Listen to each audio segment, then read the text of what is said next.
Welcome to the Offshore Club's fun-filled, fact-filled, fast-paced blockbuster podcast, Coffee with Carib Carter, coming to you exclusively from where the sun never sets on the good life at a great price. And now, fill up your favorite coffee mug and join your expert and your guide, Carib Carter Clues. Hello. It's Carib Carter Clues, and welcome to Coffee with Carib Carter. Let's do this thing. Episode 88. 88. When I was a kid, my father had an Oldsmobile 88. Incredible car. He was very proud of it.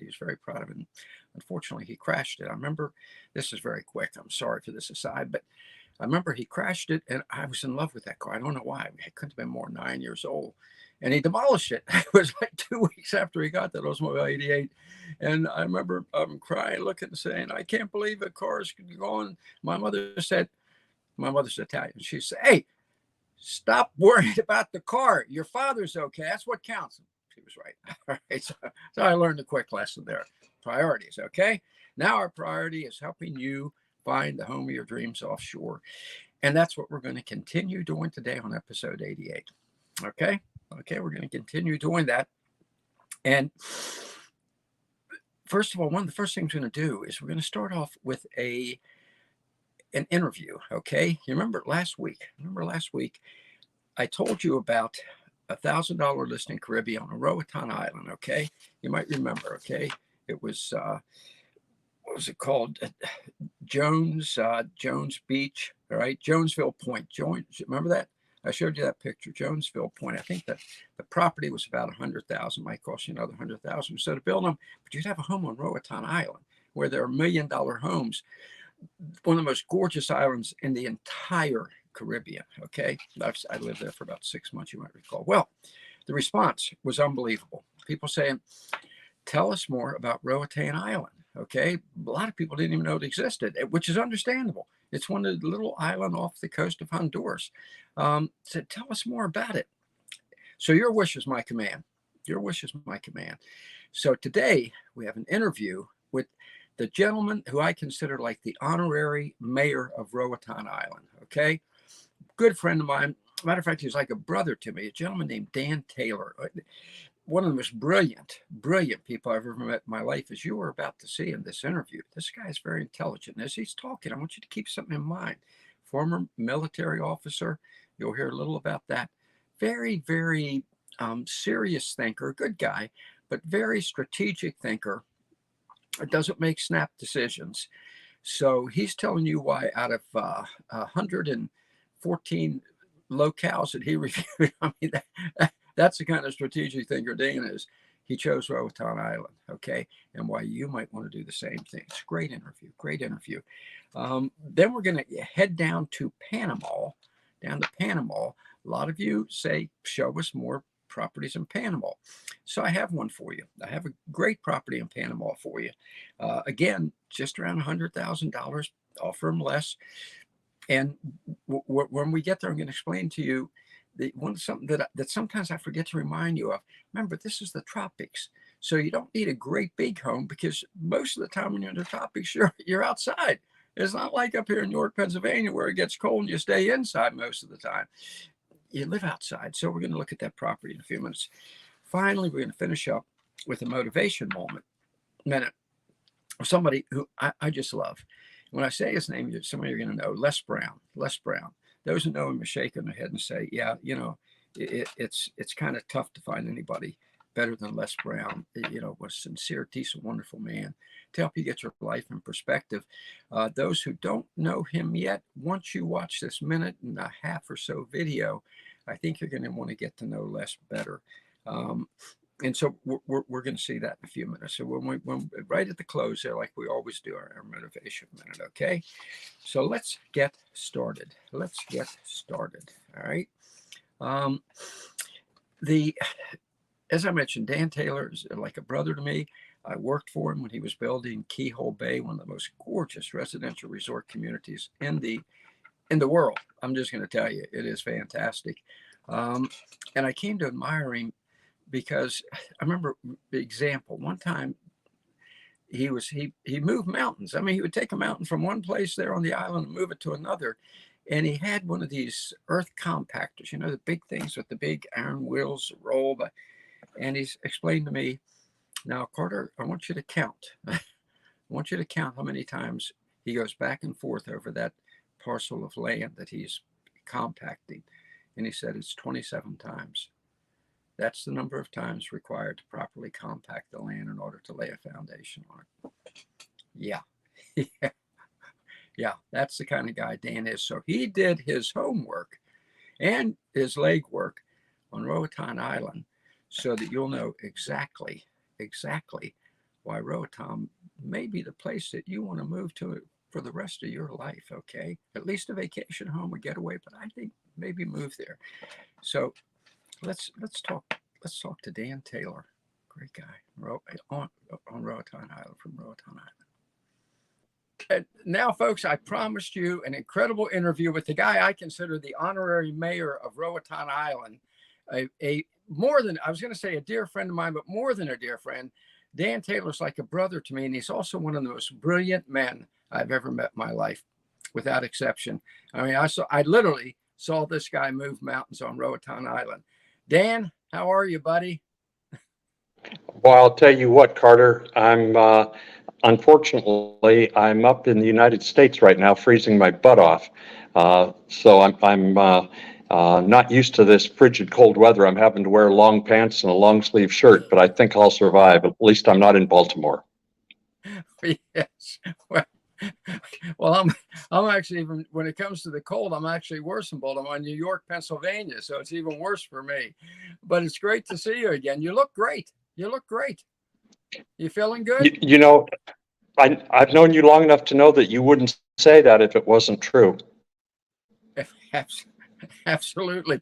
You know what's funny? You look exactly the same as when we first met.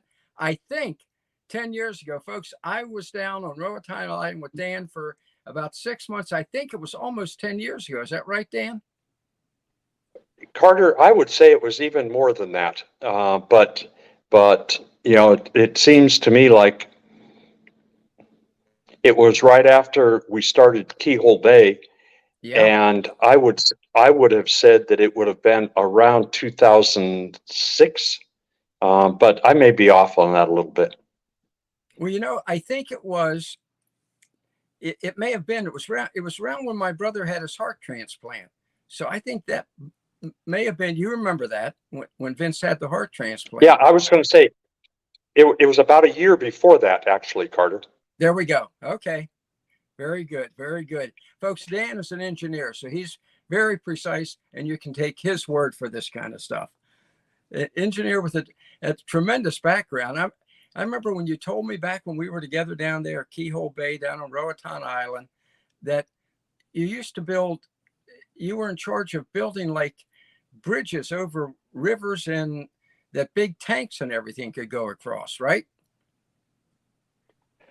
That's one of the things when we were in Kuwait. Kuwait. We did a lot of bridging in the apocalyptic aftermath of the Gulf War, when the Iraqis had bombed the Kuwaiti oil wells. We had to work to get the oil well fires put out, and I had the opportunity of working with the Kuwaiti government and the contractors, Red Adair and Boots and Coots, and some of those folks, and looking at 100 and some technologies that might be put into place to speed up the process of putting out the oil well fires.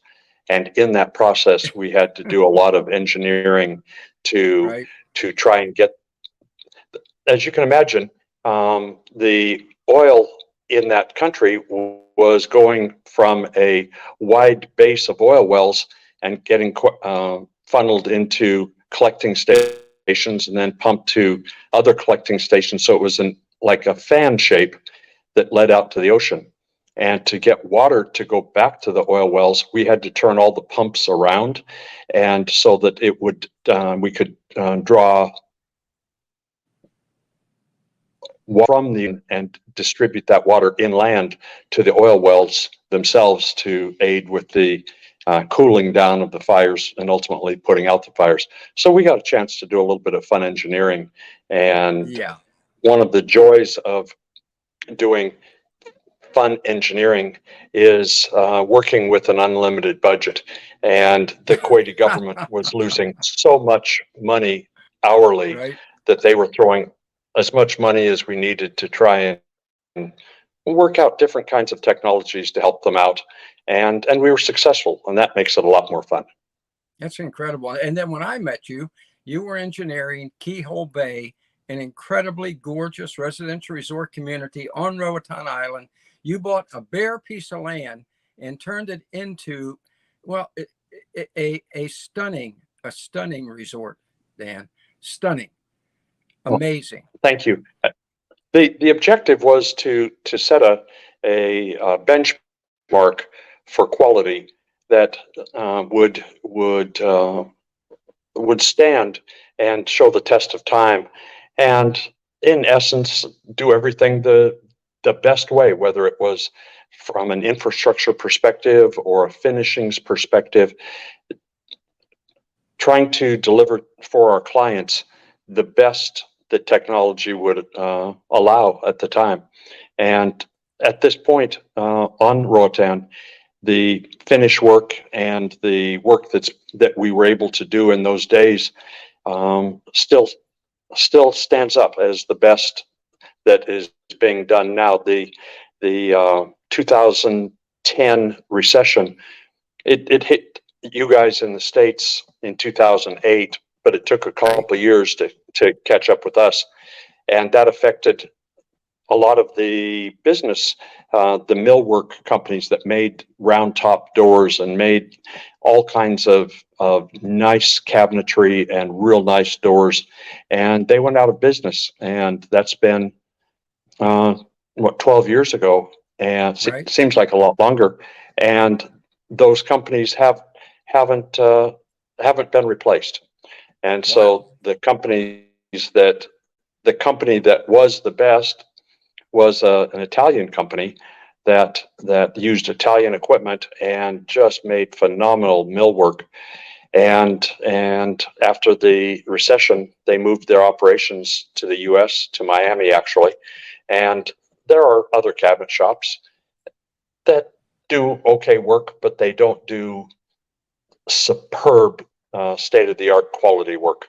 And so we lost that capability, but it's still standing at Keyhole Bay in the millwork that you see there. No, it is just a gorgeous community.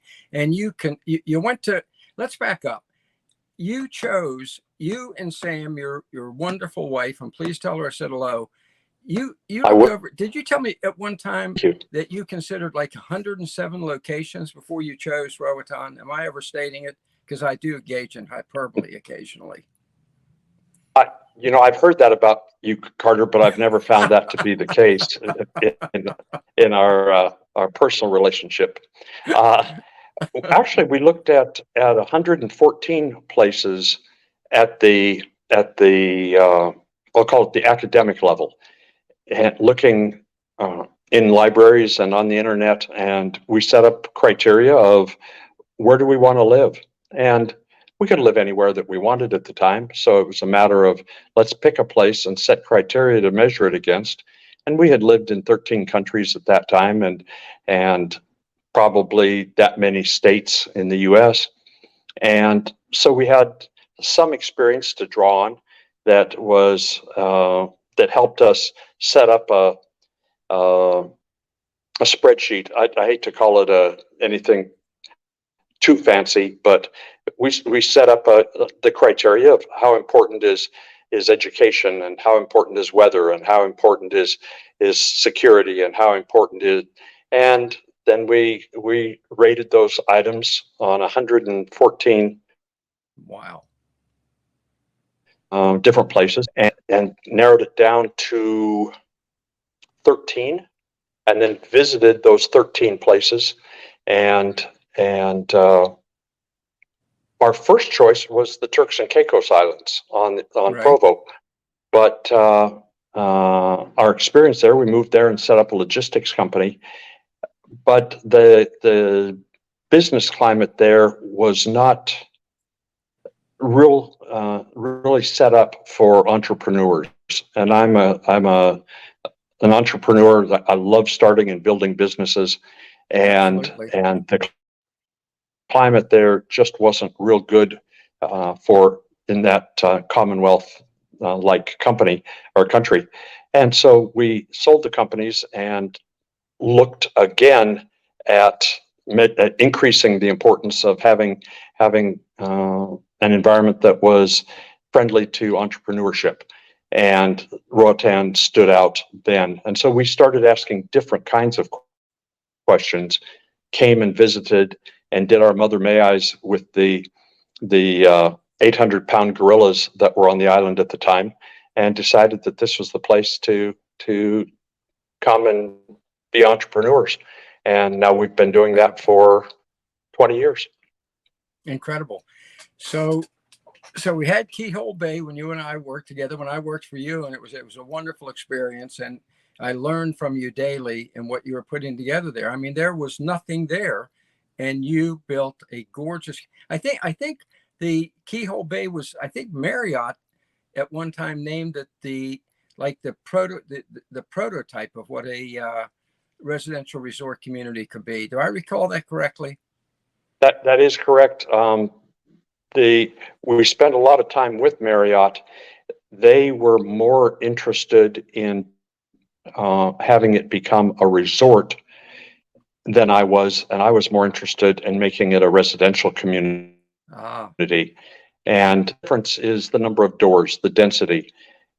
We had first rights of refusal on adjoining property, and it could have become a resort if we had chosen to go that way, and they were pursuing that. But I wasn't at the time. I was more interested in making first-rate homes and condominiums, and keeping it larger lots, larger homes, and keeping it more intimate. And so, they were very complimentary of what we were building and the way we were doing it. But we never came to terms just because our visions were different. And I remember, I remember the street lights were at ground level, right? The street lights were down at the street level and shined up, right? Instead of having them overhead and unsightly. Actually, they were at ground level and shone down. I don't like light pollution. I like seeing the stars. I'm originally from the Mountain West, and I was raised being able to see the stars without a lot of light pollution. And I didn't want to contribute to the light pollution that would wash out the ability to see stars. So we used aircraft runway style lights that would reflect the light off the concrete from just above ground level, at sidewalk level, at the curb level, and wash the concrete with light. And so you'd get a reflected light, much in the same way if you had a ceiling with a recessed lighting where you don't see the lights, but you bounce the lights off of our surfaces, and that's what lights the room. That's what we did is bounce the light off of the concrete so that a person walking or driving or riding a golf cart would have a lighted place, but we wouldn't have overhead lights washing out the stars. Incredible. So you mentioned, you see, folks, when I said the man is brilliant, yeah. So you mentioned entrepreneurship, and you are the ultimate entrepreneur. When you finished up at Keyhole Bay and you started a Acme, right? Which is just, it seems to me, it's across the board with anything with water and sewage treatment and everything else you can imagine on Roatan. Well, it didn't really happen in a serial fashion. It happened more in a parallel fashion, because Okay. as we were developing Keyhole Bay, we found needs that weren't being met at the island level. And one of them, we needed portable toilets. We had, let's say at one time, 181 guys working on the property, and you need portable toilets and you need trucks to service those. And there was other Right. construction going on, and so we started a company called Acme Sanitation. Right. And at the time, and Acme just means the pinnacle or the best. And just an aside, we got, after we filed our paperwork for Acme Sanitation, we got a letter from the Hanna-Barbera company that had the cartoon for Wile E. Coyote and the Roadrunner. Right. And they said, we use a lot of Acme products in our cartoons, and we discourage you from using any of our images, because we will fight for them vigorously to protect them. And I That's right, they said, do. I just played dumb and said, I don't know anything about your birds or your wolves or coyotes. We've got the best sanitation company, and that's why we called it Acme Sanitation.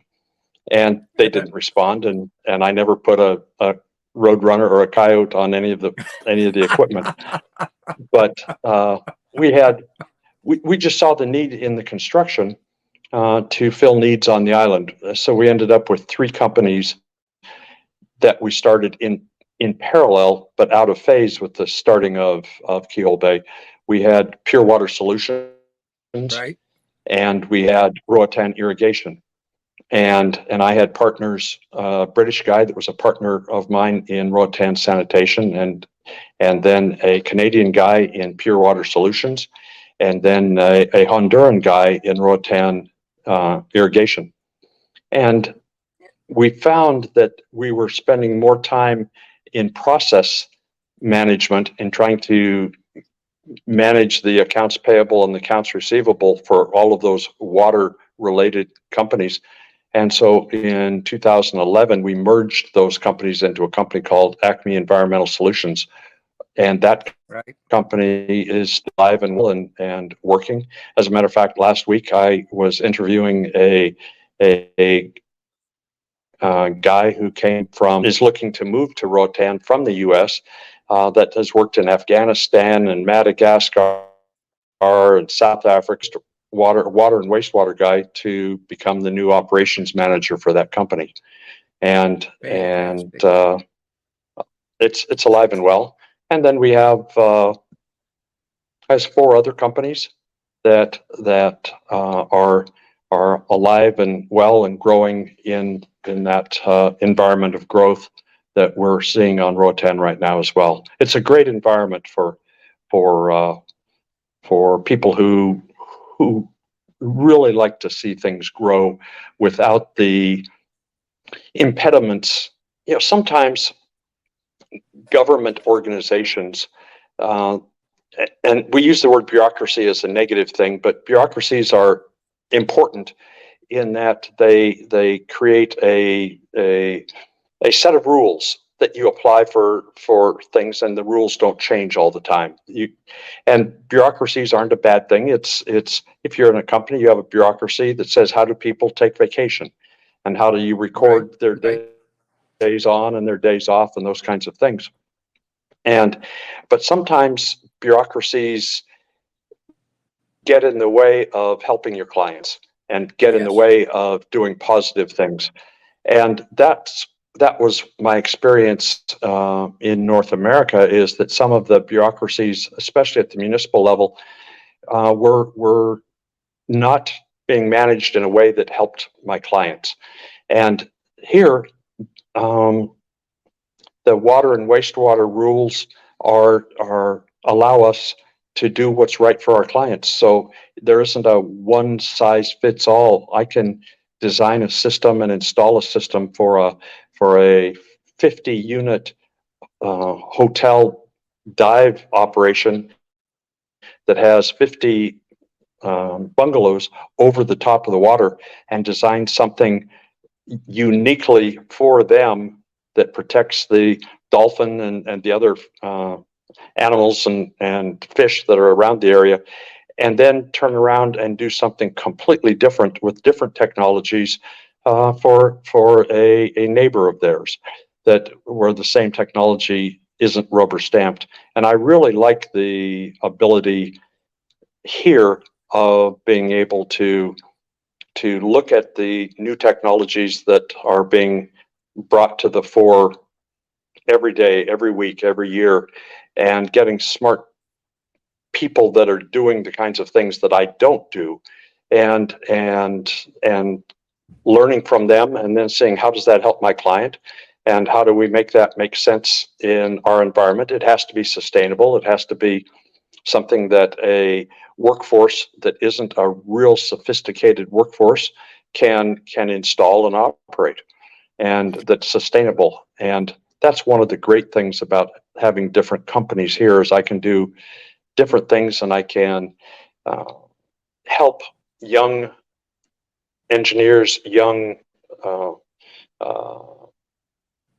managers become very good and great managers without having them be stovepiped.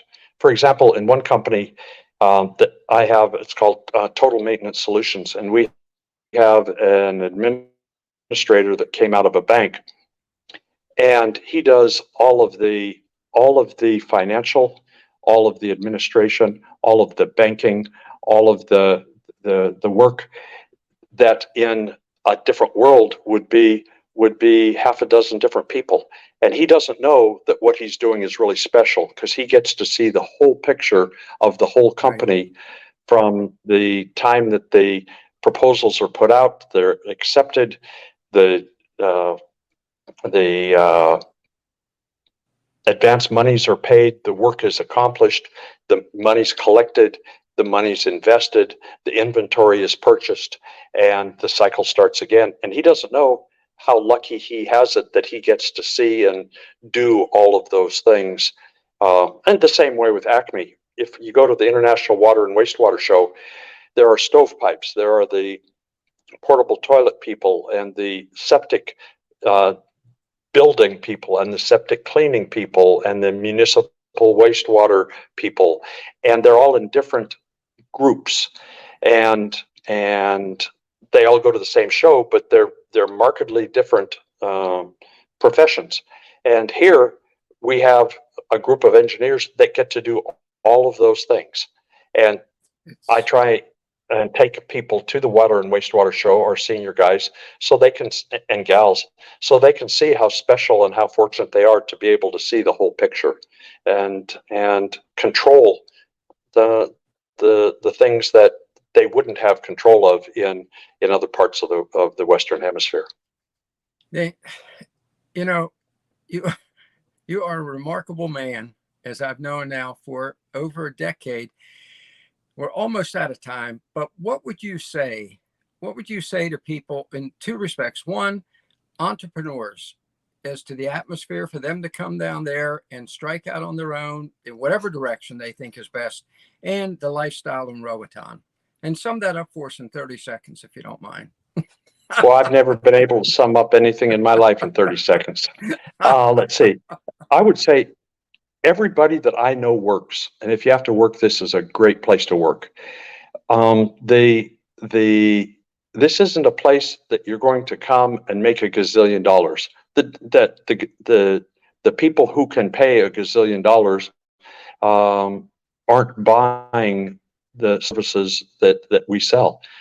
But if you like developing people, and if you can find a niche, I don't know if you still have a thing called the Yellow Pages that we had when you and I were puppies, but I used to tell people, go to the Yellow Pages and just go through and say, with somebody from the island, do we have somebody that can tackle? Do we have somebody that does pick it? Excellent. Just go through from triple A to triple Z.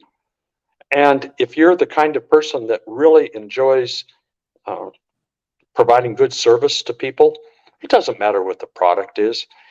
You're training the people because they don't know the people you're going to hire have lots of energy and are smart and are dedicated and are hardworking, and you can teach them to build and sell fishing tackle, or teach them about recycling economically, or teach them about solar panels, or whatever. You can be in any business that you want to be in.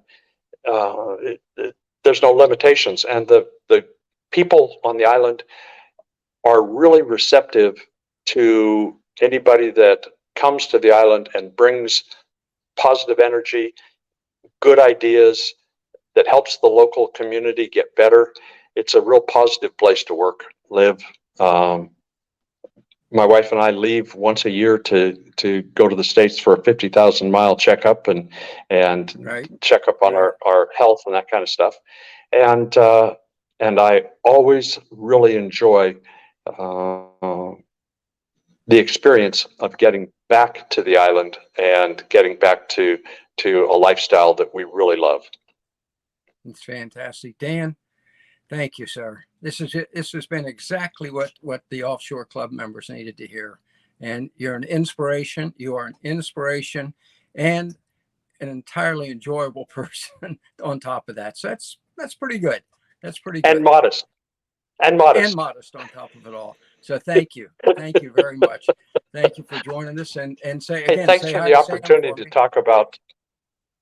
I will. And again, thanks to you, Carter, for this opportunity, both for us to chat, but also to share the exciting capabilities that we found living offshore. Like I said, we've lived in losses, and we can live where we want to live. And this is our choice every year.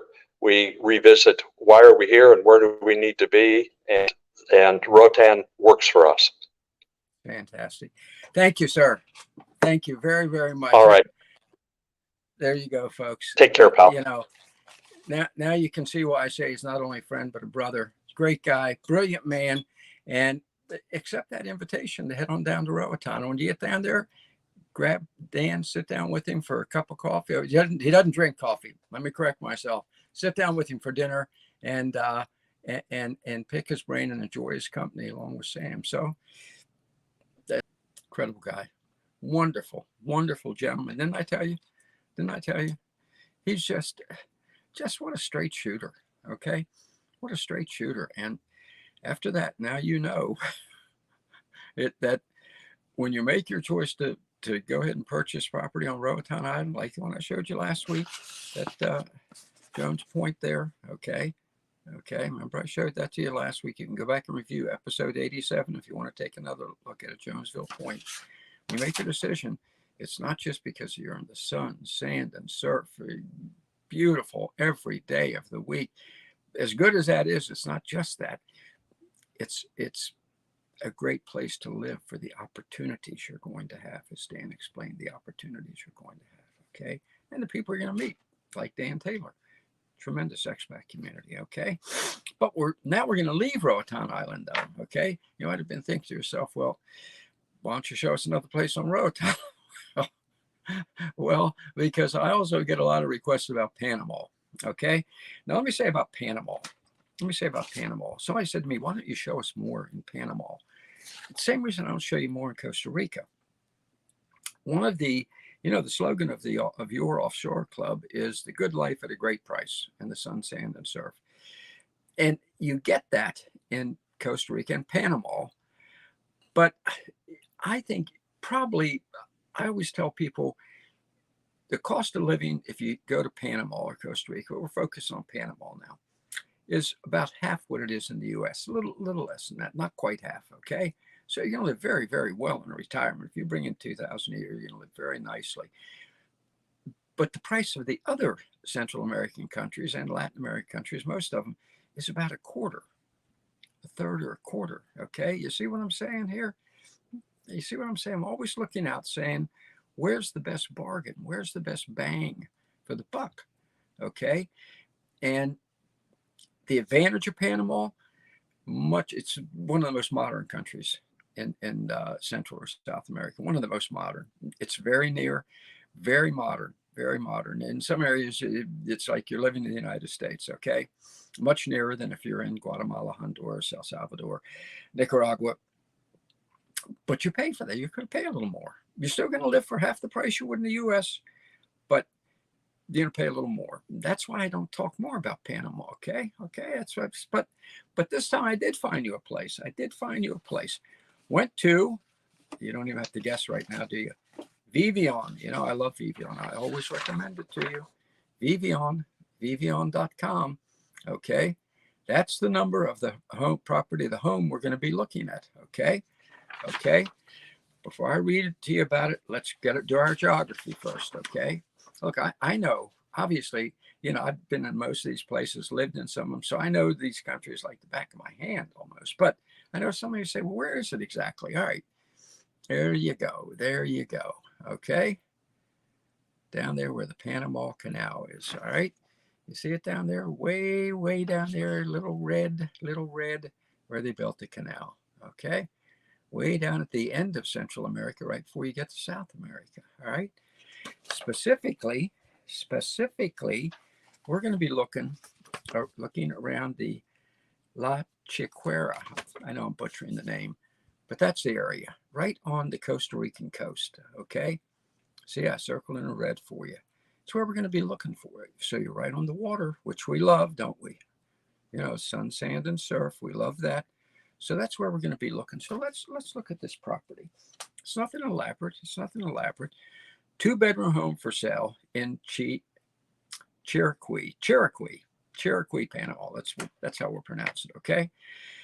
Eco Village, secluded Eco Village. This is not a big residential resort community, you know, with all the amenities like Grand Pacifica. Not even a residential resort community with gorgeous homes and limited amenities like where I have my home in Honduras, La Ceiba Beach Club.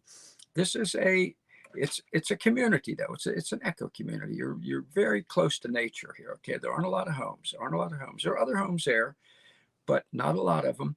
And you're not going to be walk out to a restaurant like you can at Grand Pacifica. You'll be able to walk out to the beach. All right, you'll be able to walk out to the beach like this couple here. They are there. They are there in this community in Cherokee, Panama. Okay, so that's where we're looking here. Gorgeous tropical hardwood construction. Perfect. Massive lots, 200 feet of ocean front. Your access to it. Okay. 3 white sand beaches like the one we just looked at. Very near Costa Rica, as I told you earlier. Incredible rainforest reserve located nearby. This is for those who it's an eco community, eco, whatever. This is for people who you're semi-independent, you love the outdoors, and you don't want to live in a tent, but you want to live somewhere pretty nice, but you want to commune with nature essentially. Okay. Say development plans include a resort eco lodge with full service restaurant, activity bar. I always tell you, buy what you see. Okay. They may tell you, I don't care if they tell you there are plans for the Empire State Building. You buy what you see, and you tell them that I'm paying for what I see. Okay. You tell them that. You always tell them that. This home's $100,000, offer a little less, offer 90. Okay. Fantastic snorkeling. Again, this is for those nature lovers. Snorkeling, scuba diving, fishing, surfing, boating. Climate's beautiful all year round. Some rainy season, like most places down there. Okay. They have some vacant lots for as low as $50,000. We're talking about this home right here. Pardon these pictures. They have bad pictures, okay? But you can see there. That's nice. That's a nice size. That's a nice size, all right? See it there? All right, 2-bedroom, plenty of room, plenty of room for you and any guest you want to have down to Panama, all right? And again, notice all the balconies and all that, because when you live in Central or South America, you're living a lot of the time outdoors. It's not like, up here in the north where you're cooped up a lot of time. It's wonderful weather all season long. It's one of the things I had to learn when I moved to Honduras. And some of the neighbors had like on their veranda, they had living room furniture. I'm like, what do you got living room furniture on your veranda for? And they said, because the weather's perfect here all year round, and that's essentially our living room. Now, a living room inside too, but that's the way it is. So keep that in mind. Keep that in mind. Okay, this is very well built, very well constructed. 2 bedrooms inside, kitchen, dining area. But you also spend the outside. There's your kitchen area. Very, very nice. See, it's inside, outside. Once again, that's what we're looking at here, isn't it? That's what we're looking at here, inside, outside. For people who love the great outdoors, okay? And this is another shot of your beach down there, okay? The palm trees and everything, all right? So this is what we're looking at here. Check it out at AD 1907 at Vivian. Remember how I always tell you, you just go to Vivian, little white box up in the corner, type in the number. 1907 is going to take you right to this place. You contact the people, for sale by the owner. You contact them, say, hey, I want to talk to you about that property, and make your own deal. Okay, remember the Carib Carter caveat? Your Offshore Club doesn't make a cent off this. We don't sell property. We let you know there's something down there, and you cut the deal yourself with the owners, okay? On this one, I think if you're the right person for this home, this is the right home for you. It's kind of a tautology, isn't it? Because it is. You're going to spend a lot of time outdoors enjoying the sun, sand, and surf, and yet you still have a beautiful home there, hardwood, so, it's sturdy. There's the number. Check it out and make your deal, okay? Make your deal. Go down and have a look at it. If you fly in and out now, they have all these damn restrictions. Go down, check it out, make your offer. I think you're going to like this place. I think you're going to like this place. And remember, it's not too far from David. Remember a month or so ago, maybe 2 months ago, we looked at a home in David, which is a beautiful, beautiful, very modern town in Panama. A nice mall, all the great restaurants, and you're a stone's throw from there. Okay, so it has everything you want. Plus, if you're a nature lover, it's maybe your cup of tea. Your cup of tea. So check it out. Check it out. All right. And now that brings us to our motivation minute. Okay. Now, let me grab a sip of coffee here. Okay. Talking too fast. All right. This is Les Brown. I think Les is in his 60s. So some of you are going to think this is aimed at older people. In a way it is. Sometimes those of us who are old geeks have to have something aimed at us. In a way it is, because that's what he talks about. But I want those who are younger to realize what he says about taking control of your own life and living your own life is vital to you as well. And the younger you learn it, the better. I wish I had heard this little spiel when I was a teenager, or in my 20s, even my 30s, okay? Even though it's very useful to me at my age now. And a lot of you, I think as people get older, let me frame it up here. People get older, they start to have doubts about things they can do in the time they have left. I'm sorry, that's just the way it is. For those of you who are young, trust me. When I was young, I said to my brother the other day, why didn't our parents and everybody, when we were young, tell us what it's like when you get older? And my brother said, maybe they were just loved us so much they wanted to spare us. Okay, he was kidding. but I am going to tell you, when you get older, sometimes you have doubts like, well, geez, like with me, I'm 76. I think, geez, what can I accomplish in the time I have left? Don't think that way. If you're old, do not think that way. If you're young, take a lesson. Do everything you want to do now, and then keep doing it as you get older. Get this mindset now. It's all mind over matter. If you don't mind, it doesn't matter. Okay? Enough for me. Let Les Brown talk for himself. Let's roll it, Gary.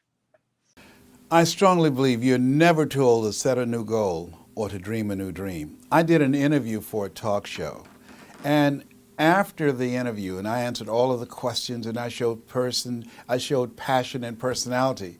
And the guy said, thank you, we'll get in touch with you if we would like to use you. And so after I left, the person who took me there, the agent, stayed in with him.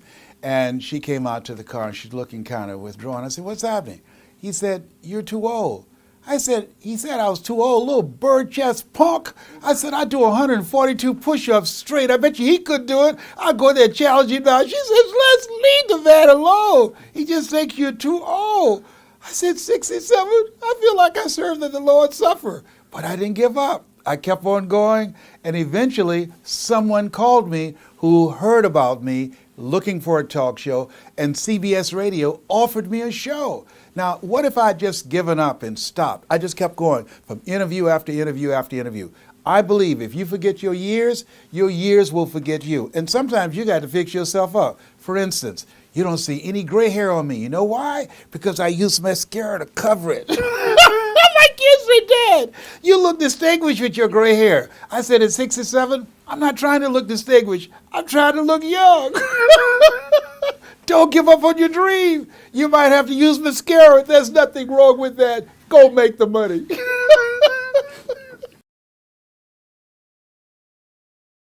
There you go, folks. There you go. There you go. You have it there. Great guy. Great guy. Color your own life. Okay. You add the color to your own life and make it be whatever you want it to be. And that includes for any age,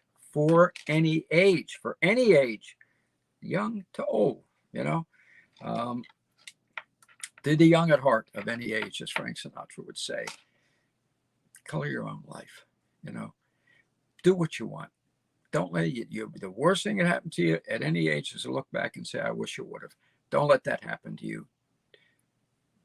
Grab the bull by the horns now. Make your move offshore. Find the property you want. Maybe the one I just showed you. Maybe one of the other 80 we've looked at over the past more than a year. And let's agree on one thing, okay? Let's agree on one thing. Here we go. Let's do this thing.